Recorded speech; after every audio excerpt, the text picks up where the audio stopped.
Hey guys, magandang araw sa inyo. Ito, Lukan pala oh. Lukan. Shell ng ng karagatan. Paano ba kumain ito? Pati shell kinakain. Sarap eh. Pagkakaluto na to, naggisa mo na. Namatay sibuyas, bawang. Tapos luya. Ginisa muna. Tapos nilagay itong lukan, nugasan mo na. Sarap. Malasa, malinamnam, pampagatas. Kaya sa mga hindi nakaranas kumain nito, kumain kayo. Para lalo na yung sa mga bagong panganak. Kumain na kayo para makagatas kayo ng marami. Nam-nam.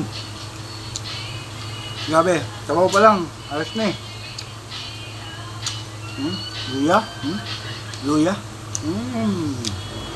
Nam-nam. Papalo na guys yung page ko, Batang Mindoro TV. Pasupport na lang po. Thank you sa mga followers ko dyan ha. God bless sa inyo. Love you.